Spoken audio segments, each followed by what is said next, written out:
Welcome to QC and verification and using a robot to do it. Those of you that have quality control departments, you probably know that QC gets a lot more complicated than I could possibly cover in half an hour. So again, this is meant to be a surface level overview of the challenges of running QC in manufacturing and how robots can help. And just as a forewarning, most of it does involve vision inspection. What kind of QC? Well, I just kind of said that. What are the application elements, solution elements? What different things do you need? You're going to need, camera, robot software. Data storage and retrieval is a big one. We'll talk a little bit more about that. Potential solutions and key takeaways, as per the usual. What is QC? I'm breaking this down kind of into two types.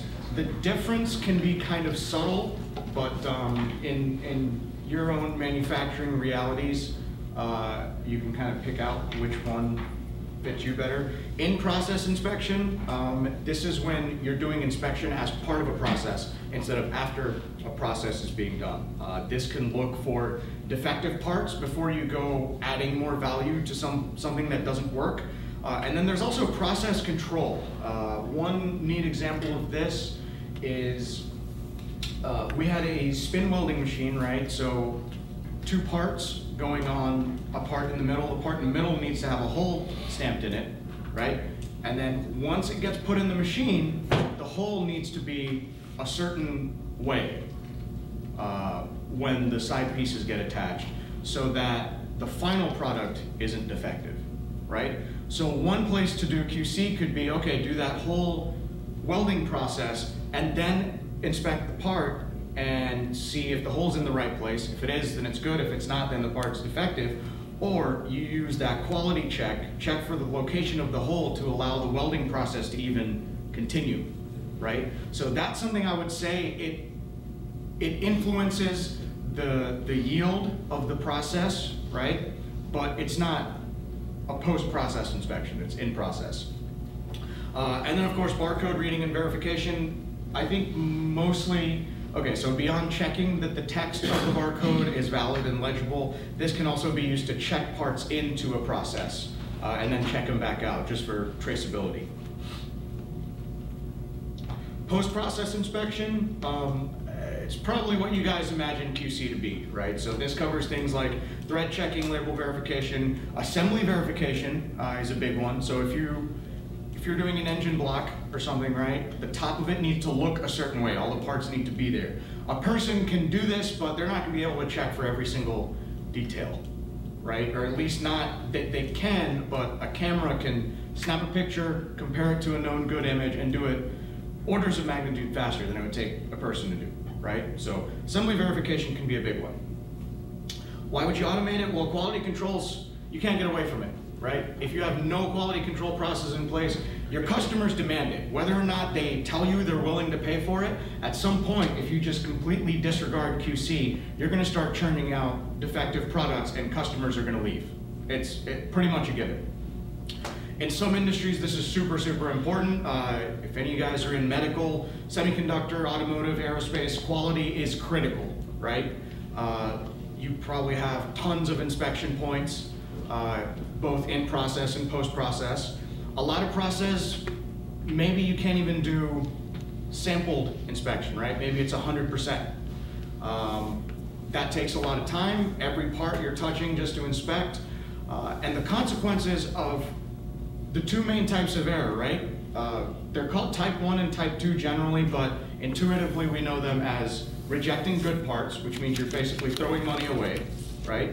Or failing to reject bad parts, which means defective parts made it further down your process, possibly out in front of customers in the field. And then the other reason to automate it is consistency. Well, the main reason to automate it is consistency in the inspection process and storing the results of that inspection. Why would you automate it with a robot? Well, if you have one part and you're checking, say I'm inspecting the speaker, right? I can set up a single camera to inspect the front of it and check for defects. I can do that pretty fast. It's pretty painless. It's more painless if you know exactly how to program the camera.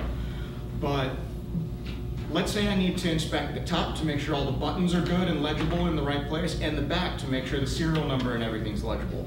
Well, that's easiest way to approach that is multiple cameras, right? And each of them takes a snapshot, and your inspection process is pretty much over. If you have multiple products coming through the same inspection point, now you're refixturing cameras, right, at a minimum. You're changing over all the jobs on the camera, right? So the camera, you program a job onto it and then trigger that job.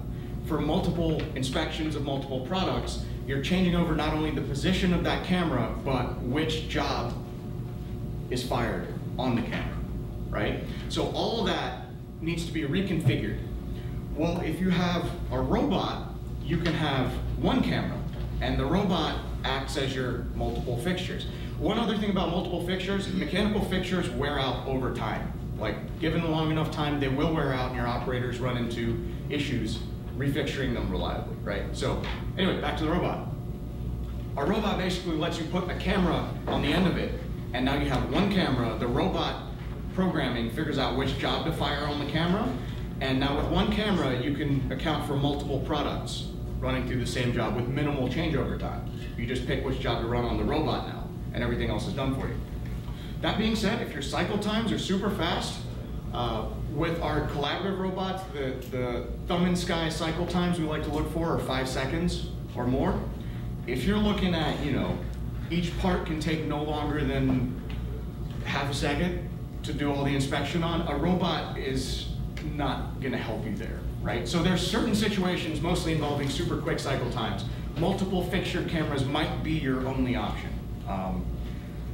And if you, like I said, if you have one camera doing one inspection point, even for multiple products, you can probably tolerate the changeover time for one camera. But the changeover time for multiple cameras, so I don't want to go through step by step all the math, but this is one particular application we were evaluating. They had 5 stations, right? Each had 2 operators, and each one they needed to read and verify. This was a checking in process. So they had a fixture, the part would go in, it had barcodes in several places, and they literally had 4 cameras on fixtures. We asked the operators, remember how earlier I said, like, get your operators involved? They're the ones that know the process.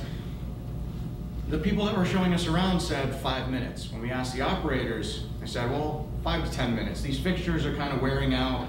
They don't hold as much as they used to. They're hard to, they use these ball and socket type fixtures to move the cameras around. Super flexible, but there's no indexing, right? So the operators kind of have to, they have to do a lot of fine tuning. So at the end of the day, the operator said takes 5 to 10 minutes typically. It could be as much as 20 minutes if they're really struggling. All this translates into almost 12 hours, I don't want to say man hours, labor hours of time every day that inspection system's being changed over, right? So you're losing half a day. In the best case, if it only takes them 5 minutes, you're spending 12 hours a day. If it takes them 10 minutes, you're spending almost a full calendar day in labor hours. It's kind of an awkward way to put it. But assuming a burn rate of $25 an hour, which is pretty typical for manufacturing, every shift you're spending anywhere from $300 to almost $600 in just changeover burn time, right? So the changeover time can be significant. And like I said, by adding a robot, a single camera can be moved to multiple locations. The higher the repeatability of your robot, the less fiddling you're gonna do with focal lengths and other camera effects. We're going to touch on those in a little bit. One of the key things you can do is store a recipe, right? So what's a recipe? It's telling the camera which job to fire, but also the position that the camera needs to be in when that job is fired, right? So a collection of all those, say for this speaker example, a recipe might be the robot being here, camera job number 1, robot being here, job number 2, Robot being here, camera job number 3. In that sequence, that's a recipe, okay? So you can do things like fire that entire recipe from a robot using a higher level controller from outside. One of the ways a robot also adds flexibility, you can put the camera on the robot, or if it's a super finicky camera and it's very precise, you can keep the camera fixed and move the part with the robot under the camera, right? So same concept, you're still hitting the part from different angles with the camera, but now the robot lets you do it much quicker.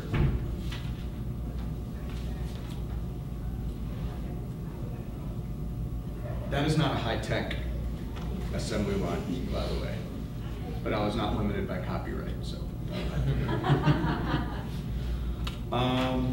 So what type of inspection? Like I said, we're talking about optical inspection, which includes, assembly verification, part or feature presence. If you're casting a part before you send it off to final machining, you can use a part to make sure all the holes are in the right place, nothing went wrong with your mold.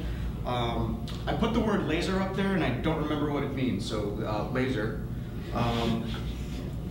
Physical inspection, so thread checking, if you put a probe on it, you can do hole depth verification.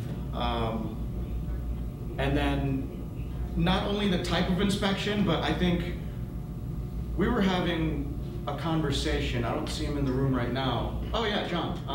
We were talking about post-inspection routing, right? So that's another consideration. We've been talking about part presentation a lot this morning. On the other side of that is an inspection results in either a good part or a bad part. And you can actually break it down based on your own production environment. But between the bad parts, they can be reworkable parts. They can be, just scrap them entirely. There's all sorts of routing that can happen. Accepted parts may go to machining, or it could be a final inspection, in which case they go over to wherever your final goods go, or finished goods go. Post-inspection status is, the routing can get very gnarly, but that is part of the inspection process. It's more than just the inspection itself. It's how do you handle the parts after, right? And then your cycle time and throughput requirements. We don't need to get too far into this right now in this presentation. Just know that the quicker your cycle times, the quicker your capture rate might need to be for your camera, right? And again, for super quick cycle times, you might consider multiple fixtured cameras, even if your changeover is higher, just because it's gonna get tough to do that with a robot. Like a robot can get pretty quick, but inherently it'll never be as quick as 4 cameras firing at the same time, right? The robot can't move at the speed of light. So, yeah. Camera requirements. If you guys want to snap a picture of this, or I can send it to you, this is the bare minimum formula for the resolution that your camera might need. The resolution of your camera is one of the main specs that you need to look for based on your feature resolution, how far away from the part your camera is allowed to be, which is the working distance. The field of view is basically the area that your camera can see, right?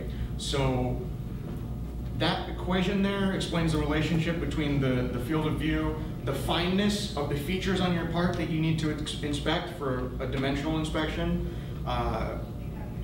Other specs to look out for: capture rate, super quick cycle times, the quicker the capture rate needs to be. How does the camera store and how can you retrieve the data captured by the camera, right? What protocols does the camera like to communicate? In general, this might be kind of obvious, but in general, the higher resolution the camera, the more expensive it's going to be, right? So price tends to rise with resolution, all other things being equal. Microscan has an app, I believe. There are apps to calculate your camera requirements. You don't need to bust out the pencil and paper or anything. So there are resources available for that. Now with the robot, again, collaborative is typically going to be the easiest to deploy, right? Just because you can retrofit your existing line without needing to build a dedicated cell with guarding and all these other safety features. As always, reach and pose. If you're going to mount your robot here, can I put a camera all the way out here with the given reach of the robot?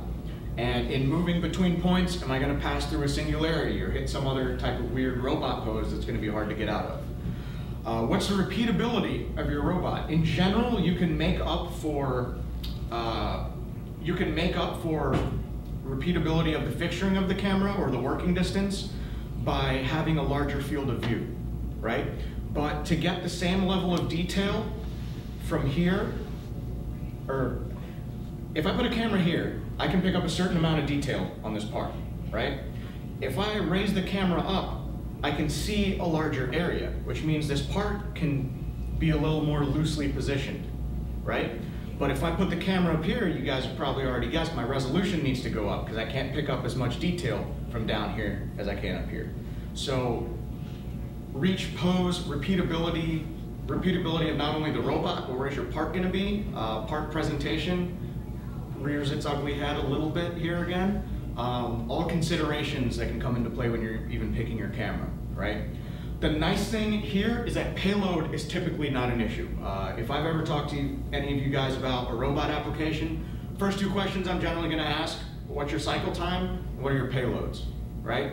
Cameras tend to be pretty light, so it doesn't really matter what your part weighs. We're more concerned with the size of the part, not the weight of the part. Cameras are pretty light. We pick the robot generally just based on the reach required. So that simplifies a little bit there. But even the reach can be simplified if you fix your camera and rotate the part, right? So robots are generally pretty flexible. Payload and reach is less of an issue than it would be for a machine tending application, for example. And then communications, again, can you control the robot and the camera through the same protocol? If you can, it makes your life a lot easier, or at least it reduces the complexity of the system a great deal. All right, so software is the linchpin of all this. Your software really defines the overall process and controls the robot and the camera in tandem, right? Or whatever other piece of equipment you have. Protocol, if your robot and the camera can talk on the same protocol, great, that simplifies your software a great deal. Some of the common protocols are Ethernet IP, TCP IP, Profinet, Modbus. You could use discrete I/O if you prefer smoke signals over talking on the phone. So if you want to land a bunch of wires and use 24-volt signals, okay, but good luck.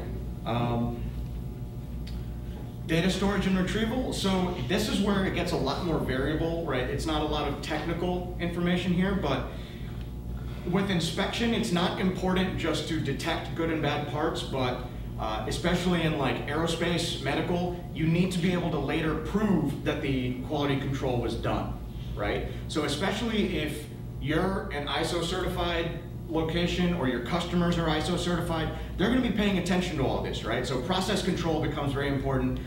Storage and record keeping also becomes important. So it's important to determine what your requirements are and what you need your system to actually accommodate. If you have an ERP system, can your solution integrate with that and keep track of good and bad parts? All things to keep in mind. So as always, what's out there? I'm going to take a departure. Before I mention any specific products, I'm going to mention a step of a process, which is a proof of concept, right? A lot like the bin picking presentation, doing a proof of concept where you actually use your sample parts, kind of do a mock-up of the process, prove that this equipment and the software and everything is appropriate for your system, is always a recommended step. And not only does it tell you if the equipment is suitable, but it kind of also forces you to do a deeper dive into things like part presentation, fixturing, are your cycle times realistic, how are you going to route the parts? It kind of forces you to write those down or at least acknowledge that you need to figure it out, right? And again, it's always a good idea to sanity check your sample parts against your potential camera options. You don't know, because this is a visual inspection, lighting can play a much bigger role. So pay attention to things like, okay, where is this inspection area? Is it natural lighting? On a cloudy day, are all my parts gonna fail? Especially if your parts have very tight tolerances, if you're doing a dimensional inspection, Little factors like that are important to identify and account for. And if you pursue a proof of concept and you're providing sample parts, one thing that we always try to get is not only here's a good part, but here are some of the typical defects that we see in our parts, right? So what kind of defects can we check for? Having those known defects in hand speeds everything up so much right from the get-go. Turnkey systems, if you've got really sophisticated dimensional inspection requirements, this may be the way to go. If you need a system up and running tomorrow, this may be the way to go. Turnkey system means that, remember the software tying everything together, usually that's going to be 90% done. And maybe they need to fit that last 10% to you, but this means they've got the camera and the robot typically talking to each other, and the software for recipe creation and things most of the way in place. And like I said, just that last little bit needs to be customized for you. You can either get this fully configured, so out of the box it's tailored to you, or as a platform that you can program yourself. Frankly, there's a lot of people that do this, so if you want to talk more about it, feel free. We can talk after. So the other option is a more customized system, right? So this is where I'll kind of plug Cross here a little bit. You guys may have seen the demo station with the Weedeater engine and the Microscan camera on the end of it. So what we've basically done is create that software interface. Microscan is available off the shelf. UR robots are, we can ship you one in a box if you need one. But what we've done there is develop the software so that you can create recipes easily, right? And not only that, but execute them with a barcode. So it's in demo mode right now. After this, we can go out and look at what that actually looks like. So you can scan a barcode to initiate a recipe. This can be used in both offline and online scenarios. And one of the nice things about the data storage and retrieval portion on this is that we store all the results in an SQL database. Not only the results of inspections, but the recipes themselves, right? And I don't know how many of your database guys, but SQL is pretty widely used. People are comfortable with it. It's a pretty mature way to store data. It integrates pretty nicely with a lot of things. Here's kind of a concept we did. This is this is a system that will need to be customized if you implement something like this, just because this is inspecting a bead, which I don't think there is a turnkey solution for that. So like the hardware is pretty turnkey, but it takes a little bit of effort to actually get your own process going, right? So Coherix makes a laser bead inspection system that basically you path it along your bead, and he uses lasers to measure the profile of the bead, basically the top cross section in 4 different ways. And then as you're measuring it, it determines which part of the bead is good or bad. You can kind of see on that lower left picture there, we cut out a piece of this liquid gasket as a known defect, right? So the software interface is actually all Coherix. This didn't have any higher level software controlling it. We hard-coded in the path, and then communicated that path to the Coherix system and told it what the profile should look like. So this is pretty, we took the inspection hardware and we took the robot and just made it work. So this is not a platform. If you have bead inspection needs, this is something that we do have experience with.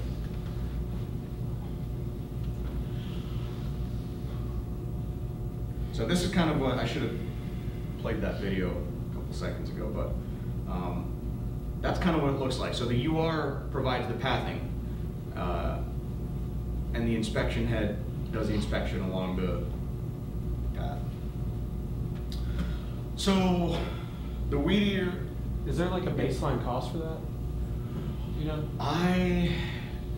For what specifically? For the robot with the laser scanner vision head and the software. Bead inspection? Yeah.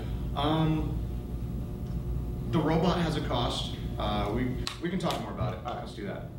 The bead inspection is pretty specific to the size of the part that you need. So unfortunately, that is kind of scalable based on the complexity. Yeah, it'll have to be tailored too, because I don't think you could have a one-size-fits-all for bead inspection. There's just too much variability. So the Weedeater assembly verification, what we've got out there is it's inspecting 3 things on that Weedeater. It's kind of intended to be a mid-stage inspection. So the engine is partially assembled, and before it continues on with the assembly process, we're just checking for a few major things so that they can be corrected or the part can be pulled out of the line.